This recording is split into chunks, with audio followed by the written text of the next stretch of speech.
Not gonna lie, I'm kinda curious. Is there any, Oh ho ho, you cheeky right here, huh?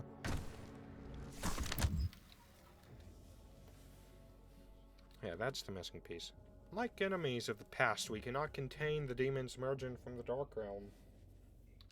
Their weaponry is not conjured from machined steel, but from the essence of their very being. Dark magic. Not known to us in our many conquests.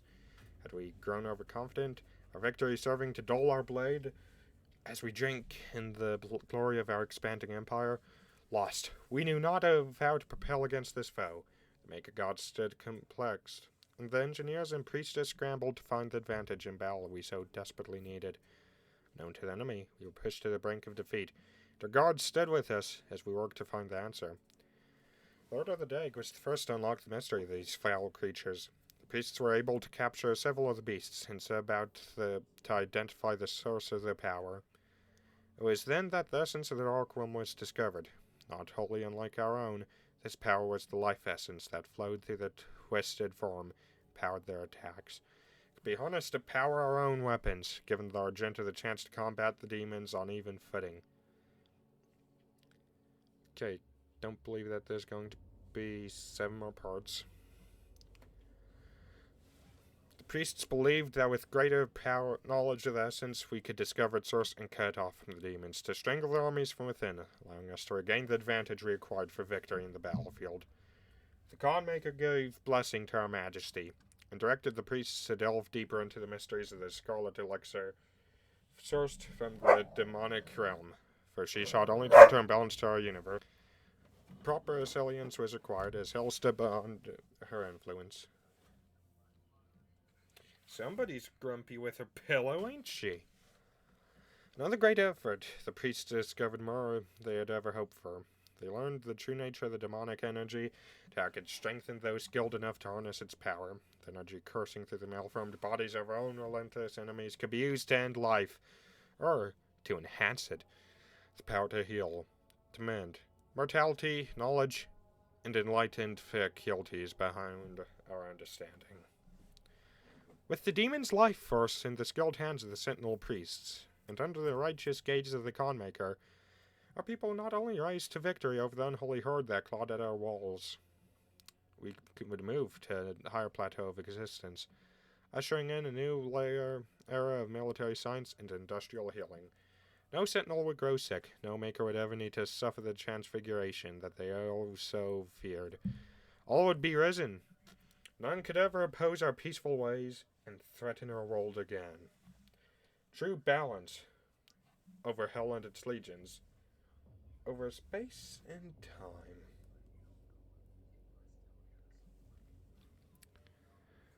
True balance over hell and its legions, over space and time.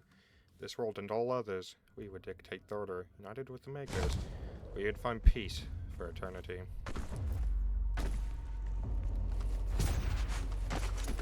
I just got distracted. I'm not gonna comment on why. My defense, y'all. I pity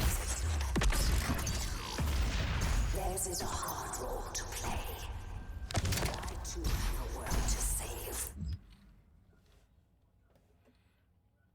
Okay, so 6 more parts to the story of the Sentinels, I believe.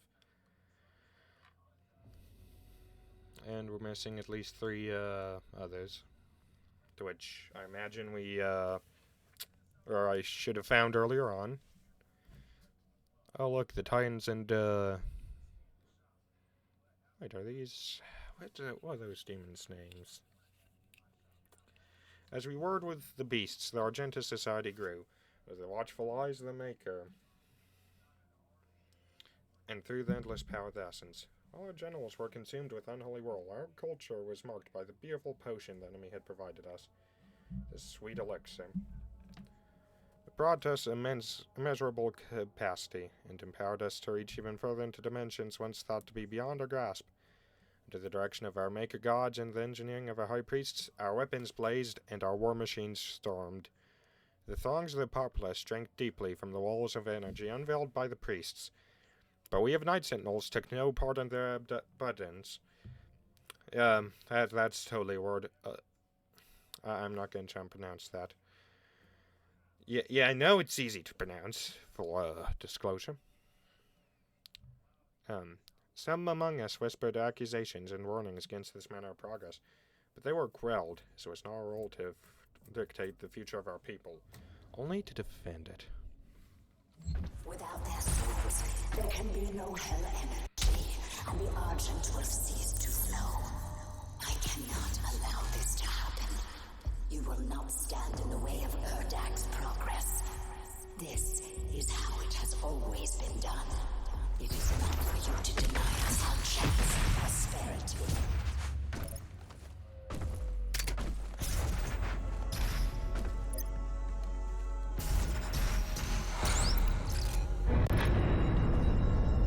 Oh, yeah, you know what? Take note of, like, this very moment. Let's see how quickly I can burn through that extra life. Am I right? Oh, look at that. This layer destroyed y'all.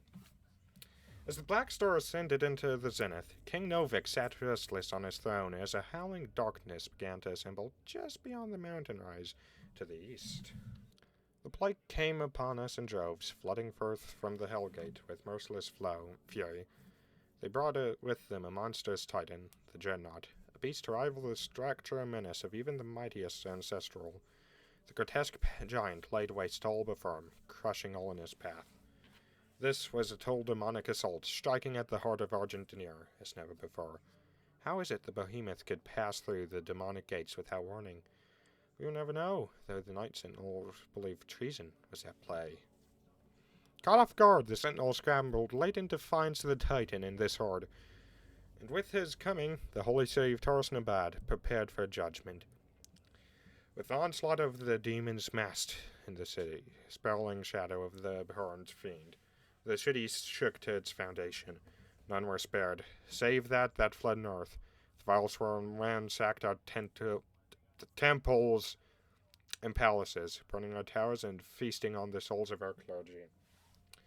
Yet the Night Sentinels rallied and held fast against the demons, though they were pushed back and corralled at the blood arena. As the dark of night descended, their swords remained potent, and shred the enemy multitude with abandon.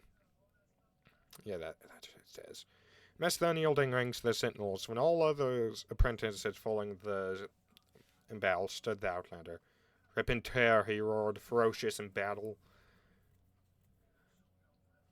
I probably shouldn't scroll until I've got a really good look at what I'm reading. The remaining conscripts of the arena stood in awe as they witnessed the beast who had once raged within their very cells, now armored alongside the shoulders of his sentinel brethren.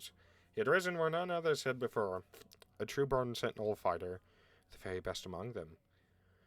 But though the swarm fell before their assault, the Titan remained invincible, for none could tame the behemoth alone.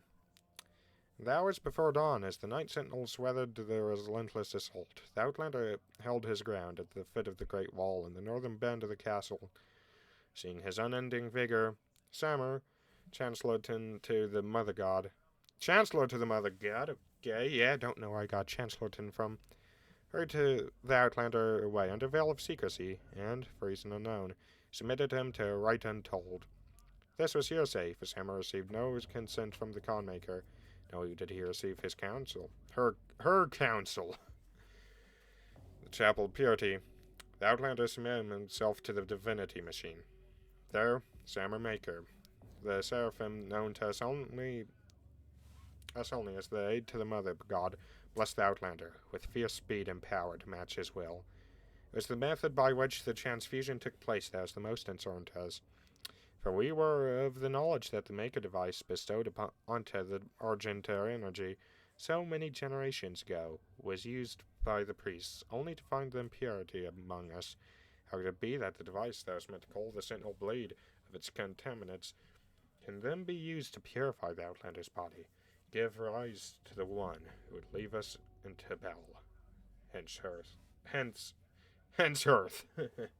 not hence earth. Arose from the holy coffin on that fateful day was not a pure abomination the Covenant warned us of. The air within would come to be known only as the Great Slayer, the Time Walker, the warrior Khan whose fire sword could blaze forth a path for the just, cut through the demonic horde with a vengeance that only a God King could summon. He rose unbroken by the ritual, his eyes burning with Makyr magic.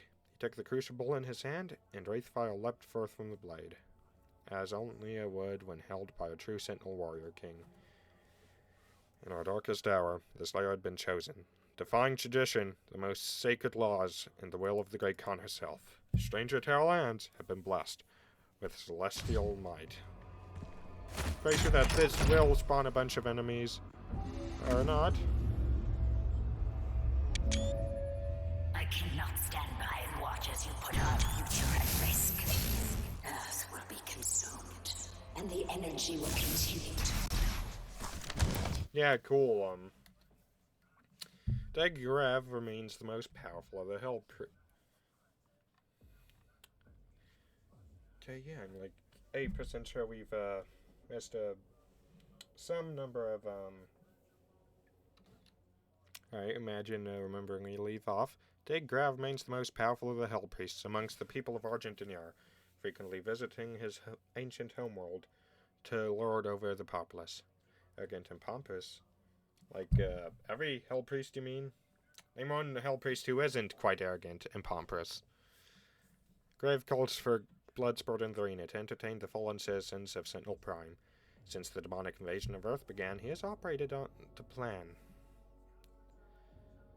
the planet's surface, along with his fellow Hell Priests, to direct Hell's forces. But, after the deaths of Dagnalax and Dagrenak, who fled to the safety of the arena, it was Degrav who facilitated the torment and eventual betrayal of Sentinel Commander Valen, taking the keys of the Sepulchre of Elements and opening the vault of the sleeping wraiths. The ancient creatures were abducted. They were transported to Hell and tortured to siphon away their power. He used the heart of Valen's son to animate the icon of sin, titan still spoken of in legend throughout Argentina. Against mine.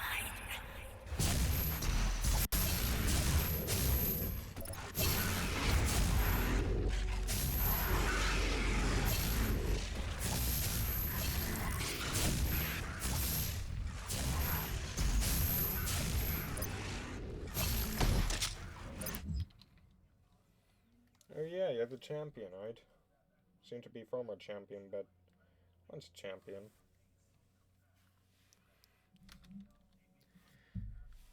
Yeah, the Gladiator. Because when he had another name. In the years following the end of the Golden Age, competing factions of Argentina turned against one another. An insidious influence had beasted itself upon the Sentinel people, corrupting its once held sacred traditions. Yeah, I'm a moron. The Colosseum, once a place of honorable combat, where prisoners of Argenta were tested for the right to fight in the front lines of their army, had since become a place of blood sport. In violation of Sentinel law, the priests had encaged a demon there, merciless executioner, used to enact judgment of their own decree. The Gladiator, wielding an accursed shield which entombs the tormented soul of his undying master, remains undefeated in battle, infamous for the many lives it's claimed.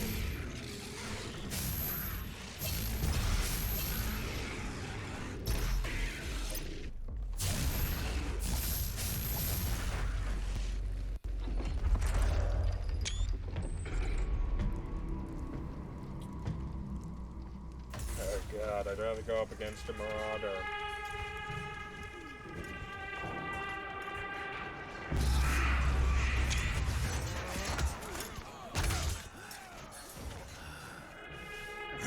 I'd rather go up against 5 marauders than deal with this.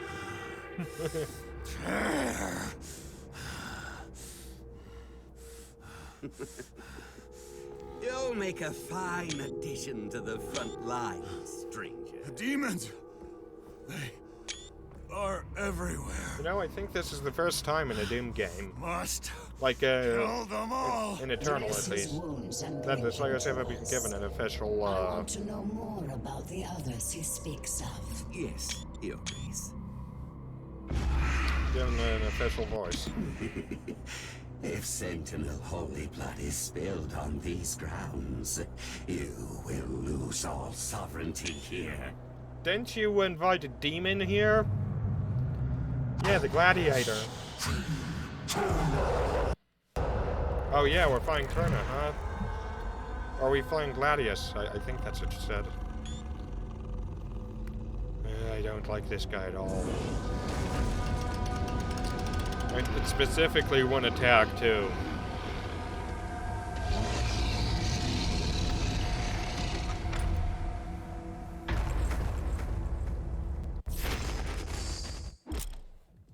The shield's eyes flash green. It's about to attack.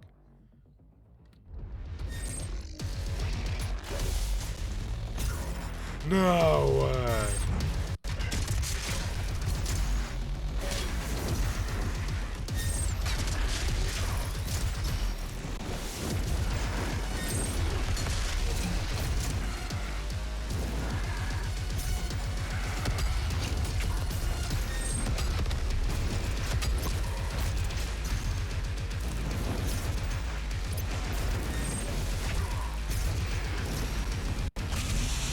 Yeah, as I said, I'd rather go up against a Marauder. Although I guess that's kind of the point.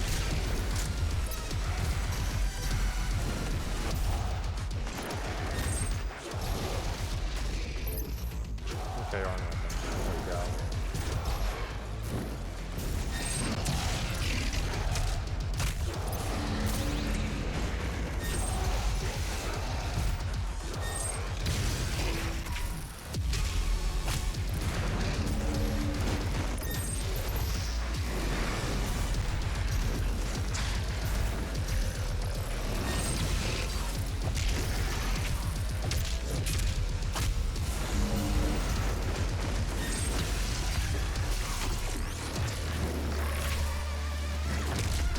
No!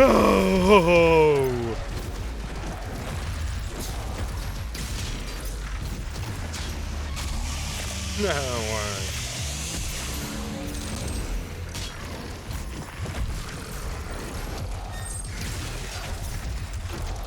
Yeah, I guess we probably don't want to hit your shield, huh?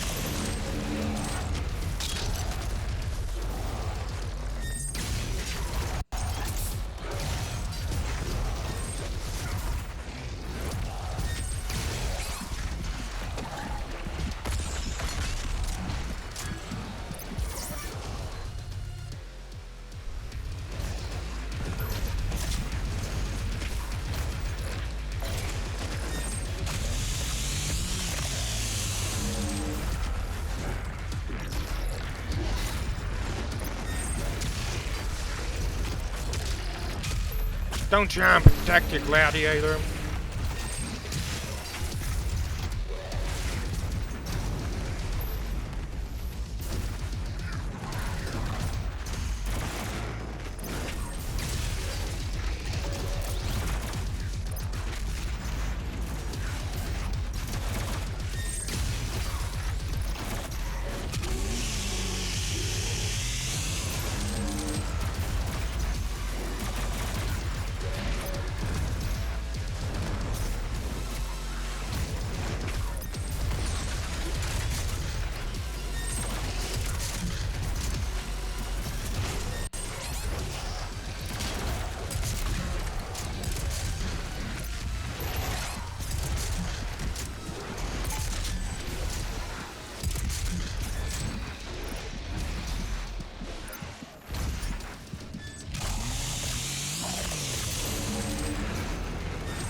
No!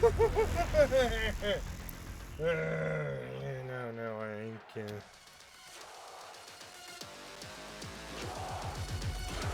Ah, shit, and we don't have the fucking.